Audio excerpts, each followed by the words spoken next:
Bienvenidos a Aprendices, el podcast en el que todos tenemos una historia que contar y que aprender. Universidad, digamos, por lo menos los que éramos más filotecnológicos. Y a las administraciones públicas que... Práctica de aprendizaje informal. Necesitas por lo menos 4 cosas. Escucha y descubre la experiencia vital y de aprendizaje de nuestros invitados. Bienvenidos a Aprendices. Hola a todos en esta segunda temporada. Recuerden que Aprendices es el podcast de Espacios de Educación Superior, una plataforma donde vivimos, discutimos, proponemos y proyectamos entornos de aprendizaje. Pueden volver a escuchar todos los podcasts de la primera temporada en nuestra web y en la plataforma de audio iVoox.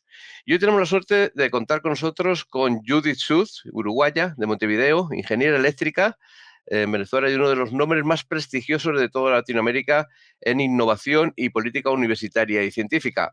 Ella es coordinadora de la unidad académica de la Comisión Sectorial de Investigación Científica y tiene un máster en Planificación del Desarrollo por la Universidad Central de Venezuela. También es doctora en Socioeconomía del Desarrollo por la Universidad de la Sorbona.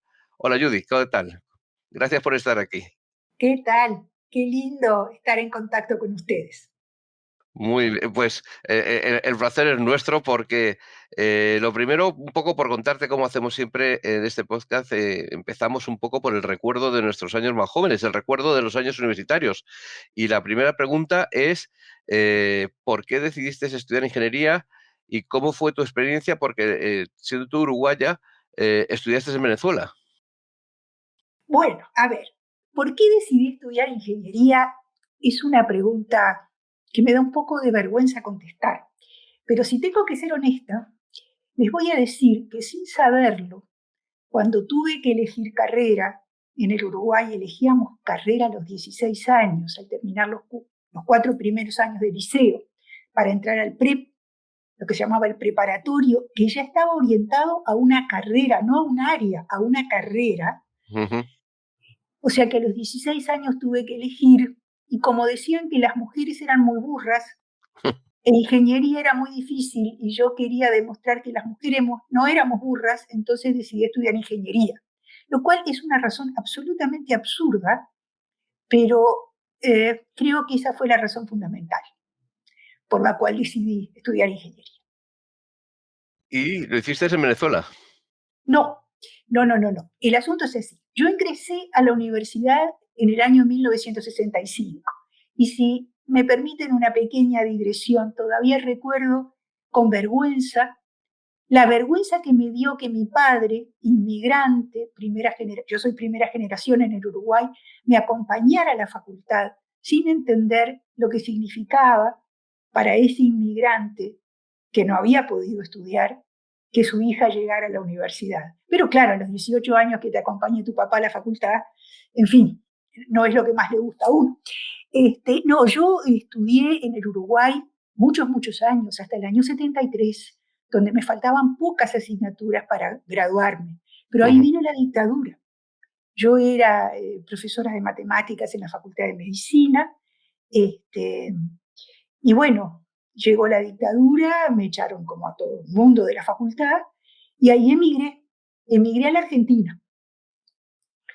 Y en la Argentina tuve mucha suerte en el año 1974, en ese pequeño periodo maravilloso del año 74, donde emergía la democracia tan frágil y tan poco duradera en la Argentina, que por cierto terminó definitivamente en el año 96, pero se empezó a complicar ya a mediados del año 74, con la muerte de Perón. Y allí trabajé en la primera fábrica de computadoras de América Latina,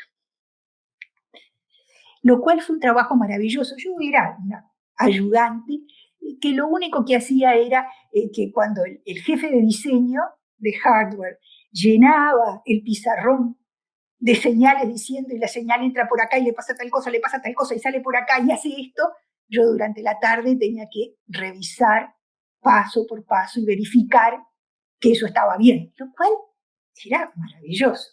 Pero llegó la intervención a la Universidad Argentina y entonces nos tuvimos que volver a ir, Rodrigo Arocena, mi marido y yo, y ahí fuimos a Venezuela. Y en Venezuela, finalmente, en la Universidad Central de Venezuela, donde nos trataron maravillosamente, terminé mis estudios de ingeniera electricista. Y como en realidad me gustaban las ciencias sociales, a pesar de que la ingeniería eléctrica es muy hermosa, es realmente muy hermosa. Pero bueno, me gustaban las ciencias sociales y permítanme decirles que creo que era un poquito mejor en ciencias sociales que en lo otro. Y como eran muy, muy, muy generosos los venezolanos, en una cosa que se llamaba el Centro de Estudios del Desarrollo, que había sido formada por muchísimos exministros del gobierno de Allende, Claudio Huepe, Felipe Ramírez, estaba Carlos Matus. Bueno, había 2 becas para extranjeros, yo gané una de ellas y ahí me pasé a las ciencias sociales ya de manera, llamémosle así, profesional. Ahí hiciste ya un máster de planificación, pero luego lo continuaste también, te fuiste a París, ¿no? A otro máster de socioeconomía del desarrollo. A hacer el doctorado en socioeconomía del desarrollo. ¿Y cómo fue esta redirección en tus inquietudes intelectuales de la ingeniería al desarrollo y la socioeconomía del desarrollo? A ver, no fue saltar de la ingeniería al desarrollo en general, fue pasar de la ingeniería a los aspectos de ciencia y tecnología del desarrollo. Es decir, muchísimo más próximo, ¿de acuerdo? Y creo que para pensar cuestiones de política científica y tecnológica, el background como ingeniera no me fue inútil en absoluto. En particular, yo trabajé bastante en aquel entonces sobre temas de informática y tercer mundo. Di clases de informática y sociedad para estudiantes de computación, que fue de las experiencias docentes más interesantes que tuve. Entonces, digamos, fue una buena combinación. Digamos, no fue un salto al vacío, sino que fue, yo diría, un desafío importante, pero con un piso, llamémosle así, que me ayudó a combinar cosas. Sí, es una vinculación con campos muy cercanos. A lo largo de estos años, tanto en Uruguay como Argentina, como Venezuela, incluso el máster de París, siempre preguntamos un poco a nuestros invitados si te reconoces con algún profesor en especial con el que tuvieras una relación de maestro o discípulo, alguien que te haya marcado mucho a lo largo y luego a lo largo de tu carrera profesional por el tipo de enseñanza o el tipo de consejos que te dio. A ver, en el caso uruguayo, nosotros, los estudiantes de ingeniería, teníamos un privilegio extraordinario. Teníamos a grandes matemáticos de profesores. Yo tuve a José Luis Macera y tuve al profesor Laguardia. A ustedes quizá no les digan nada, pero eran realmente grandes matemáticos.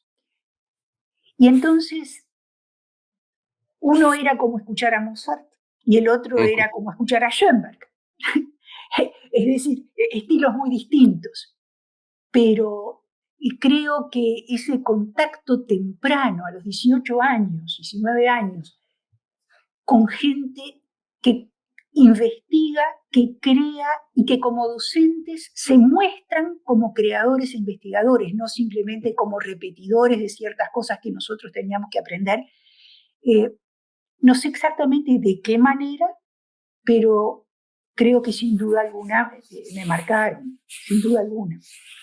Y ya cuando pasamos a las ciencias sociales, yo tengo una frasecita por ahí que dice que, caramba, ¿cómo se puede llegar a enamorar una ingeniera electricista de su primer profesor de ciencia política?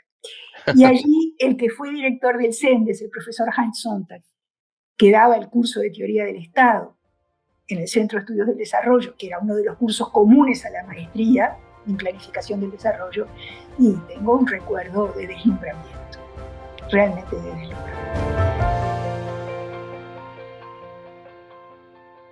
Luego, usted ha estado muchos años también desarrollando una etapa docente, es decir, que también como profesora. ¿Recuerda de algo de lo que aprendió de aquellos profesores que lo haya mantenido y lo haya llevado luego a lo largo de sus enseñanzas? Bueno, creo que fundamentalmente la idea de no mostrarse como alguien que comunica verdades, sino más bien como alguien que plantea preguntas. Y creo que esa es el corazón, digamos, ¿cómo te diría? El corazón del desafío docente.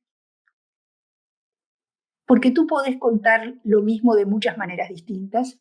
Si lo haces como afirmaciones, tenés un resultado. Si lo haces como preguntas, tenés otro resultado. Pero para hacer preguntas en torno, digamos, a un conjunto de contenidos que tus estudiantes de alguna manera tienen que terminar manejando, pero hacerlo a través de preguntas es trabajoso, es más trabajoso. Y yo creo que sin darme mucha cuenta, porque, digamos, a veces esas cosas son mucho más tácitas que explícitas, creo que reconocí eso en los docentes que más admiro de los que tuve y creo que intenté reproducirlo siendo docente, por cierto, de muchísimos años. O sea, que se podría decir casi un método descartiano, ¿no? De a través de la duda ir avanzando y enseñando. En parte sí, y también en una cosa en que mis estudiantes no les gustaba. Mis cursos terminaban con pequeñas investigaciones grupales. Y entonces me decían, bueno, pero por favor, danos una lista de 20 temas. De ninguna manera. El tema lo tienen que elegir ustedes. Pero, profesora, nosotros de Ciencia, Tecnología y Sociedad no sabemos. No importa, no importa. Vayan por la calle, tengan los ojos bien abiertos. Van a ver que van a encontrar algo. Y así fue. Un grupo, por ejemplo, iba por la calle y encontró un aviso de anticonceptivos de 2 niñas felices hablando por teléfono porque no iban a quedar embarazadas. Pero, naturalmente, todos los aspectos de transmisión sexual, por ejemplo, de enfermedades de transmisión sexual, estaba totalmente oculto. Entonces, a partir de esa mirada, armaron un pequeño proyectito de investigación sobre percepción de riesgo, que es un tema de Ciencia, Tecnología y Sociedad.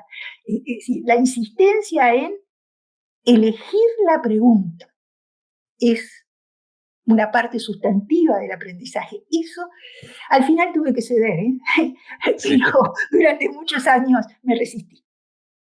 Pues casi es la siguiente pregunta, porque estaba un poco... ¿cree usted que la universidad es ahora mismo el único marco idóneo para el aprendizaje, en estos tiempos sobre todo de evolución tecnológica, de videollamadas, de teletrabajo, de acceso global a todo el conocimiento? ¿Cómo se está quedando la universidad?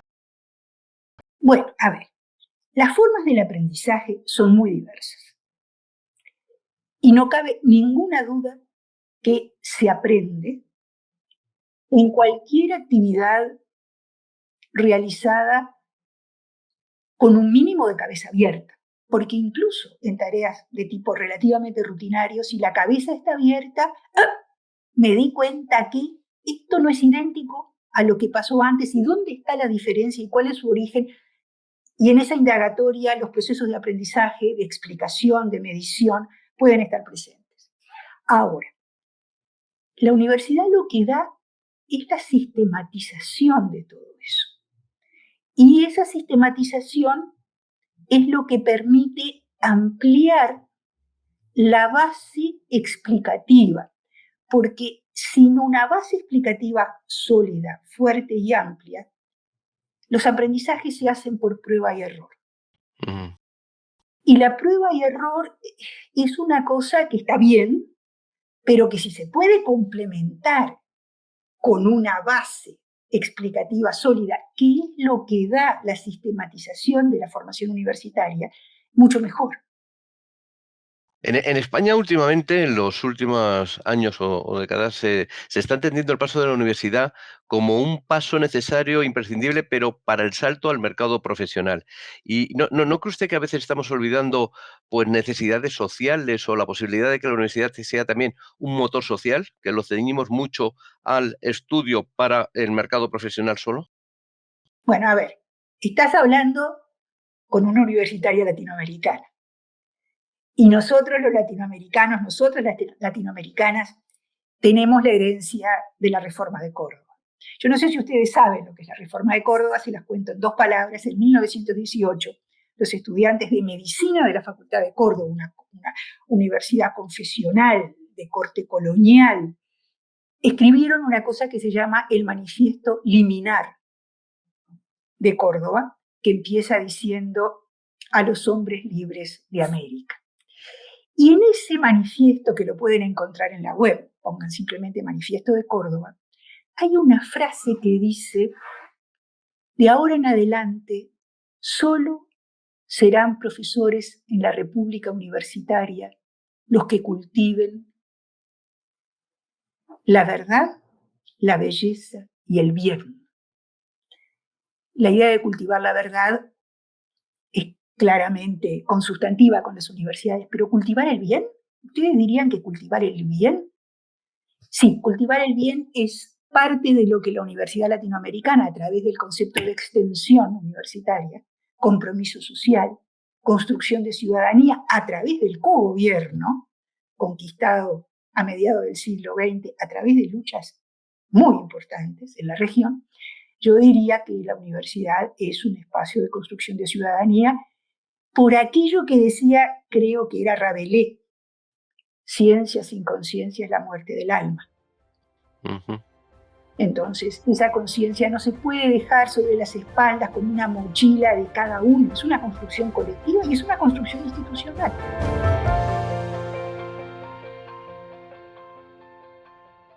Judith, cuando hablamos de innovación, tenemos la tendencia a pensar en innovación tecnológica, pero ¿cómo lo podemos trasladar a un proceso de innovación social tan necesario en las sociedades ahora mismo, con esta globalización tecnológica? A ver, el concepto de innovación social es un concepto relativamente nuevo, cuya definición es variable.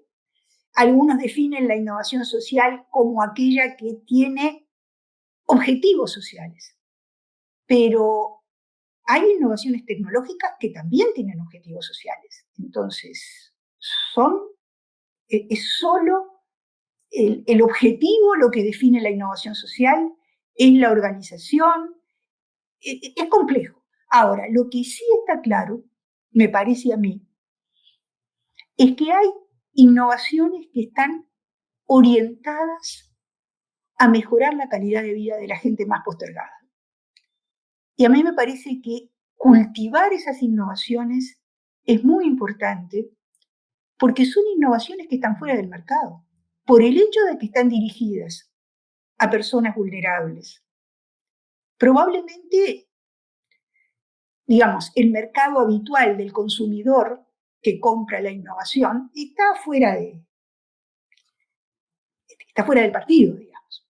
Entonces, ¿cómo se puede usar el inmenso potencial de la investigación científica y de la innovación tecnológica para resolver problemas de gente que está fuera del mercado? Yo diría que esa pregunta al menos constituye una parte muy importante de lo que podemos llamar innovación social. Y yo tengo el ejemplo ahora de la pandemia en el Uruguay. Tú sabes lo que pasó con la pandemia, ¿no? No había kit de diagnósticos, no había hisopos para tomar muestras nasofaringias y no había mascarillas N95. ¿Por qué? Porque los países ricos las habían acaparado. Para hacer corta una historia larga, a través de 3 innovaciones tecnológicas, el Uruguay pudo hacer en el país, en base a conocimiento de punta, que incluyó nanotecnología, virología, biología molecular, física, óptica física, lo que tú quieras, 3 innovaciones que permitieron tener los kits, los hisopos y no las mascarillas, pero sí su desinfección y posibilidad de reutilización. Entonces, ¿esos son innovaciones sociales? Claro que son innovaciones sociales. Sin eso no hubiéramos podido manejar la pandemia, al menos el primer año, en el año 2020. Entonces, esa es una idea.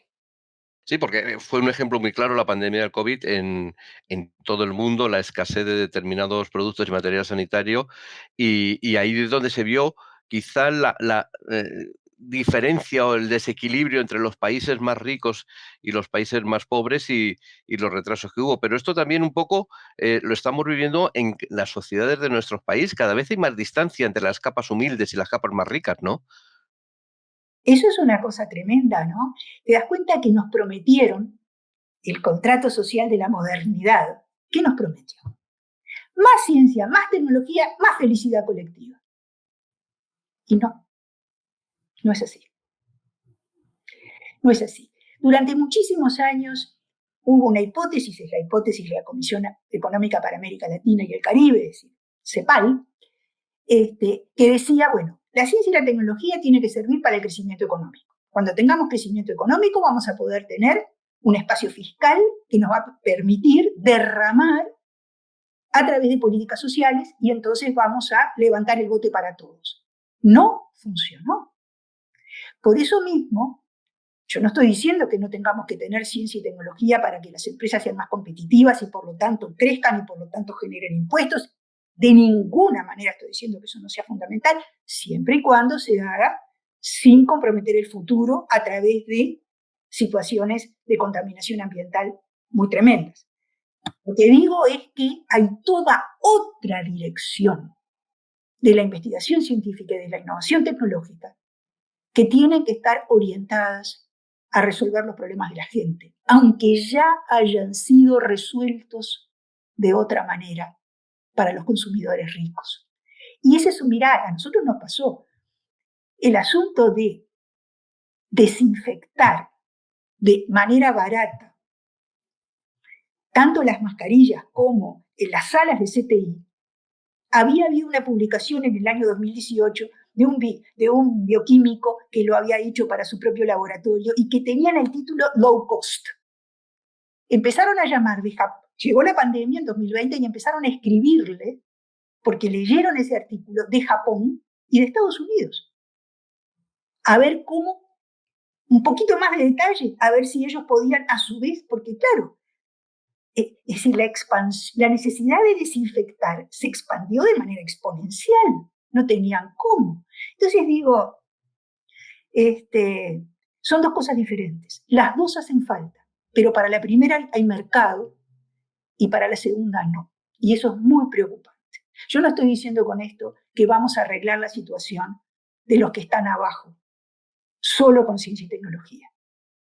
Pero sí digo que cuando los cubanos hicieron la vacuna contra el hemófilus influenza tipo B, la primera vacuna sintética del mundo, porque al hacerla sintética el costo de producción era muy barato.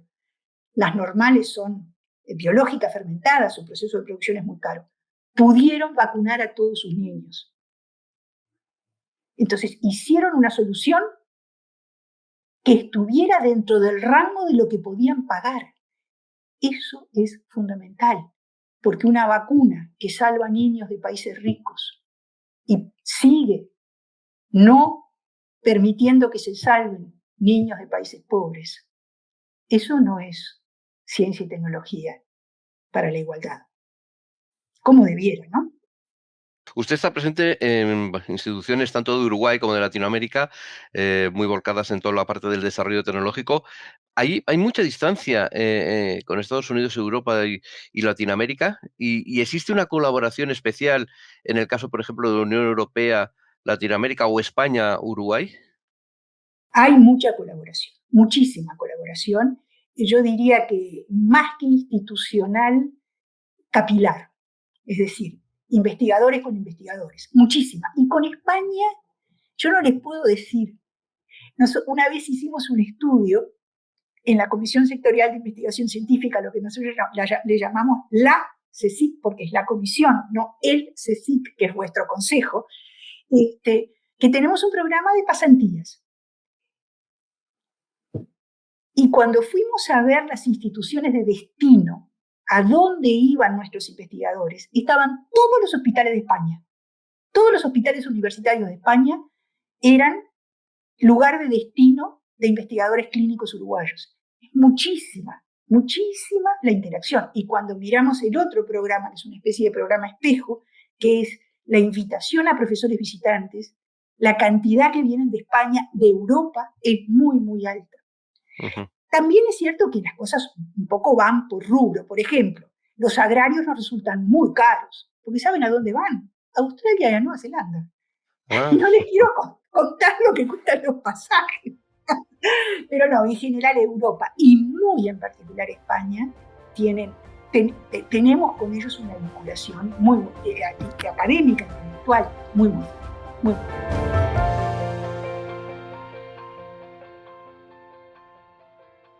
Cuando hablamos de ingeniería, yo creo que hemos hablado un poquito de preocupación social, de en qué podemos hablar en concreto del punto de vista universitario a la hora de que un ciudadano normal diga, bueno, pues están haciendo este proyecto.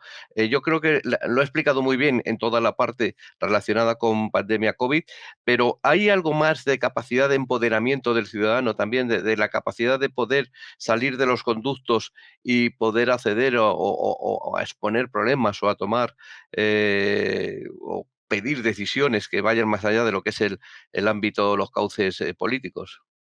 A ver, ahí hay un problema que es el problema de la intermediación entre el ciudadano común y los equipos de investigación universitarios. Hay distancias cognitivas, hay distancias organizacionales, pero esas instancias se pueden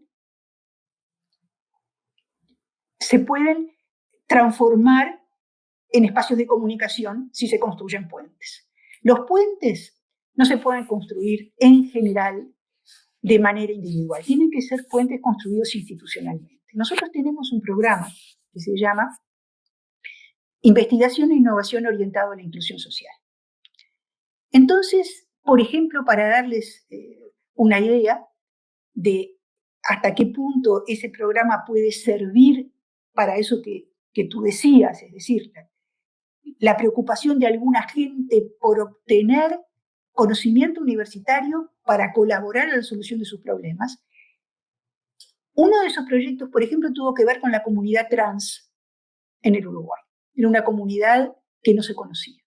Se hizo la primera encuesta trans del país a través de un proyecto financiado por este programa y fue absolutamente determinante para la elaboración de la ley trans que se aprobó hace algunos años en el Uruguay, a partir de una información que se obtuvo con una investigación. Ahí tenés un ejemplo. Hubo otro ejemplo en otro programa, que es el programa de vinculación Universidad-Sociedad-Producción, en que el sindicato metalúrgico nos planteó que estaban entrando mucha gente joven, mucha gente joven al sindicato que no tenían presente la historia del sindicato metalúrgico. Y entonces hizo un convenio con historiadores de la Facultad de Humanidades y bueno, y se estudió esa historia y se puso a disposición del sindicato. Es decir, hay distintos actores sociales que por distintas maneras se vinculan. Ahora, si tú me querés preguntar por alguien individualmente, también te puedo contar que fue una cosa muy emocionante. Un reciclador, ¿saben lo que es un reciclador? No. Es alguien, llamémosle así, de manera neta, que vive de la basura. Es una persona que junta residuos, ¿sí? Uh-huh. Y los clasifica. Y algunos los vende y los recupera. En general es gente muy, muy marginada que usa su propia casa como depósito. Y entonces toda su familia trabaja, digamos, de manera muy inadecuada. Esta persona forma una cooperativa, creó un galpón, dejó de llevar los desperdicios, los desechos a su casa. ¿Pero qué le pasó? Bajó drásticamente su nivel de ingreso. Y entonces la pregunta de investigación que se trasladó a la universidad fue: ¿cómo se puede hacer para que un sistema cooperativo de recicladores que le agregan dignidad personal y laboral a quienes se ocupan de esa función, a su vez pueda ser económicamente rentable? ¿Dónde están las barreras que lo hacen rentable? Y esa investigación se realizó. ¿Me explico? Es decir, Ujú. pero aquí, ¿cómo respondo a tu pregunta? La universidad tiene que pensar mecanismos que tiendan puentes entre distintos espacios de la sociedad y capacidades de investigación universitaria, porque los investigadores no saben salir a buscar. No es justo pedírselos. Y además no es justo pedírselos, bastante tienen con resolver las preguntas, ¿no? Exacto. Que es un poco remitiéndonos a lo que decía antes, hay que hacer las preguntas. Ahí quizá te pueda, no sé, te quería contar una anécdota Sí, por que me favor. parece muy importante. Un investigador de la Facultad de Ingeniería es físico y bueno, hizo una cosa muy importante que fue una lámpara para el tratamiento de la bilirrubinemia aguda neonatal, que es una especie de hepatitis muy severa de los bebés y que se puede curar con una lámpara de luz azul. Son carísimas. Él inventó una manera de hacerla muy barata. Entonces nosotros fuimos y le preguntamos, decime, ¿qué es lo que necesitas para hacer más de esto que hiciste? Esa lámpara se usa en hospitales pediátricos uruguayos. ¿Y sabes cuál fue la respuesta? Yo necesito una góndola de problemas, donde me pueda acercar y ver si este problema lo puedo resolver yo, pero en una de esas yo no, pero conozco a un colega que sí. ¿De quién es la responsabilidad de construir esa góndola de problemas? A nosotros nos resultó muy inspiradora esa manera de verlo, porque esa es la responsabilidad institucional. Construir esa góndola, hablar con la sociedad, detectar cuáles son los problemas, que no son los mismos en el barrio A que en el barrio B. Y con esa góndola ir a la comunidad universitaria y decirles, muchachos, muchachas, ¿qué pueden hacer para resolver estos problemas? Yo creo que la cosa funciona, ¿eh? Tú sabes que funciona bien. Usted que tiene un conocimiento tan profundo de Latinoamérica, en estos últimos meses estamos viendo giros sociales, democráticos, por ejemplo, Chile o Colombia. ¿Cómo está analizando este tipo de viraje democrático que está con aspectos más sociales y que en algunos casos, como el caso de Colombia, es una auténtica revolución, porque en 100 y pico años nunca habían tenido un gobierno de este tipo? El caso colombiano es un caso, no sé, es de una alegría realmente, porque hay que ver que el nuevo presidente habló de la puesta al conocimiento a lo largo de toda su campaña. Y además de hablar de la puesta al conocimiento, habló de los problemas ambientales. Y además, por supuesto, habló de los problemas sociales. Entonces, tengo la impresión de que las posibilidades de que las universidades colombianas sean llamadas a colaborar a un matrimonio entre conocimiento y construcción de equidad es es una probabilidad alta, y la probabilidad de que las universidades colombianas respondan también es alta. También debo decir que para eso tenemos que ayudar un poco a las universidades, porque si vamos a valorar la capacidad de investigación de nuestra gente solo por el número de artículos que publican en revistas de factor no sé cuánto, bueno, entonces el tiempo que se le pueda dedicar a problemas que son muy difíciles, como son todos los problemas vinculados, digamos, con la solución de problemas sociales desde la perspectiva científico-tecnológica, desde cómo pasteurizamos la leche humana de manera barata, a cómo hacemos agua potable de manera barata, etcétera, etcétera, etcétera. Esas cosas llevan mucho tiempo, son muy difíciles y son pero tan localizadas que a veces es muy difícil publicarlas en inglés en una revista de alto impacto. Si solo valoramos eso, entonces nos estamos haciendo trampa al solitario. Le estamos diciendo a cada investigador, a cada investigadora, sean esquizofrénicos, socialmente comprometidos y suicidas académicamente. Entonces, hay una revolución en curso que tenemos que procesar, que es la revolución en los sistemas de evaluación académica. Me decía al principio que usted se decidió a estudiar ingeniería porque había muy pocas mujeres ingenieras y casi por cabezonería. A lo largo de toda su trayectoria profesional de tanto éxito y prestigio, a pesar de eso, ¿se ha sentido discriminada como mujer? ¿Y No. cree que estamos avanzando? No. No, primero, a ver, yo digo que no y mis colegas feministas me dicen no porque no te diste cuenta. Así que yo quiero aclarar, yo nunca me sentí discriminada. Y debo decir además, si tú me lo permitís, que yo me equivoqué, porque yo creía que elegir ingeniería era elegir lo más difícil. Y como las mujeres se suponíamos que éramos tontas, elegir lo más difícil era ser lo más contestataria posible. Pero las ciencias sociales no son menos difíciles que las ingenierías. A mí, por lo menos, me resultaron más difíciles. Cualquier estudiante debe recordar la angustia frente a un problema que no sabe cómo resolver, un principio físico que no sabe cómo aplicar.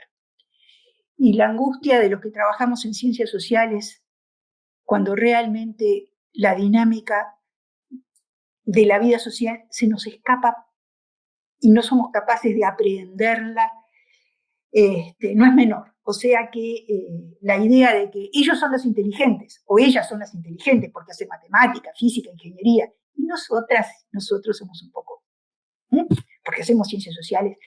Yo que estuve de los dos lados les puedo decir, es absolutamente falso. Así que no, yo como mujer nunca tuve problemas, no cabe la más mínima duda de que las mujeres tienen dificultades en el mundo académico. Eso está probado a nivel internacional y una de las medidas más obvias es que somos cada vez más mujeres en la academia, pero seguimos siendo un porcentaje relativamente menor en las jerarquías académicas, es decir, los grados más altos.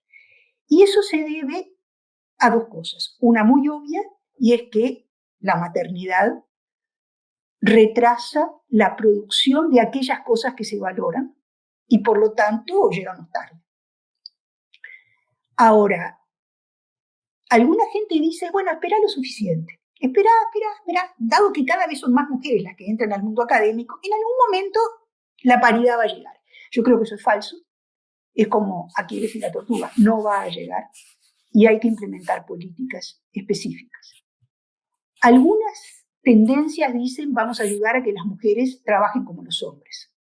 Yo creo que es equivocado. Yo creo que tenemos que ayudar a que todos trabajemos distinto a cómo trabajemos ahora y que algo tan maravilloso y tan fundamental como es la maternidad y la paternidad no incidan en que las carreras se demoren. Esta especie de competitividad loca en que pareceríamos que los académicos somos marcas de jabón en polvo. Eso hay que cambiarlo. Ahora es muy difícil. Pero Europa está cambiando. Europa está cambiando. Todos miramos a Europa a ver cómo están cambiando los sistemas de evaluación. No sé cómo están en España, pero en Holanda, por ejemplo, hay que ver lo que están haciendo. Es realmente valiente. Entonces, digo, ¿cuándo no hubo que pelear? Pero claro que sí. Leyendo entrevistas suyas, he visto en una de ellas, me llamó mucho la atención cómo ponía en valor a Corea del Sur y sobre todo un país que hace décadas decidió invertir en innovación, en investigación, sabiendo que además a corto plazo le iba a salir más caro y más lento, pero considerando que era la mejor inversión que podía hacer para garantizar el futuro como finalmente se produjo. Al final, la capacidad de I+D de un país es fundamental. No cabe duda, no cabe ninguna duda. Es muy importante. El caso de Corea es un caso muy paradigmático porque era un país que en los 60 lo que exportaba fundamentalmente era pelucas de pelo natural. Y 20 años después, bueno, todos sabemos lo que pasó. Allí, digámoslo, hay una mujer magnífica que se llama Alice Amsden, que escribió sobre Corea y que básicamente lo que hablaba era definía a Corea como un país en modo aprendizaje. Es decir, todo lo que se hacía era para proteger los procesos internos de aprendizaje. Y entonces, en todos los lugares, en las refinerías, en las siderúrgicas, en las fábricas de autos, en las fábricas de electrónica, lo que se decía es, no importa si sale más caro, si se hace más despacio. Lo tenemos que hacer nosotros para poder recoger los frutos de la autosuficiencia.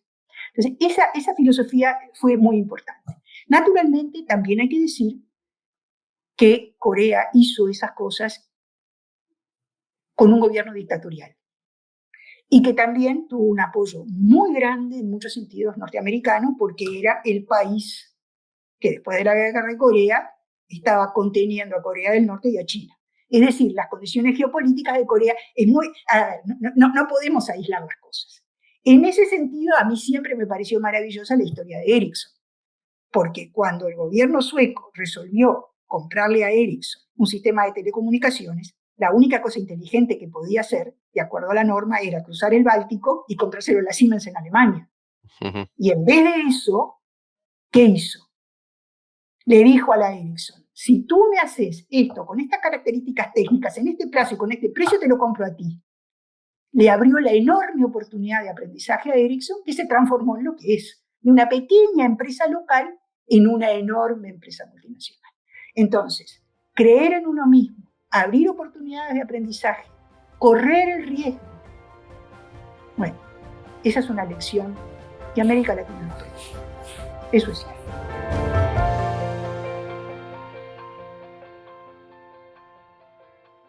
Bueno, nos hemos pasado un poquito de tiempo, Judith, pero tengo 4 preguntas que hacemos siempre a todos nuestros invitados. Son de respuesta muy cortas y voy con la primera.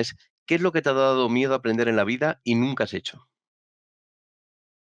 Ay, me ha dado miedo aprender. Sí. Patinar.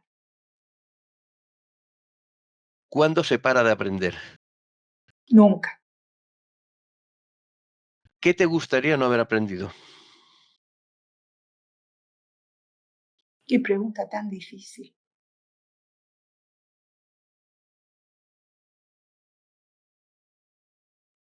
¿Qué me gustaría no haber aprendido? A perderle la confianza a algunas cosas. Y ya la cuarta y última. ¿Con quién has aprendido las cosas más importantes de tu vida? Perdón por lo que puede parecer un cliché, pero créanme que es cierto. Con mi pareja y con mis hijos. Pues, Judith, muchísimas gracias. La verdad es que ha sido una delicia esta charla. Yo creo que yo por lo menos he aprendido mucho y todos los que lo escuchen van a aprender mucho. Espero que tú también te lo hayas pasado bien. Y muchísimas gracias. Muchísimas gracias por estar con nosotros. Muchas gracias a ustedes, y a mí también me han hecho sacudir la neurona, ¿eh? Así que, formidable. Muchísimas gracias. Universidad, Digamos, por lo menos los que éramos más filotecnológicos. Y a las administraciones públicas que... Práctica de aprendizaje informal. Necesitas por lo menos 4 cosas. Escucha y descubre la experiencia vital y de aprendizaje de nuestros invitados.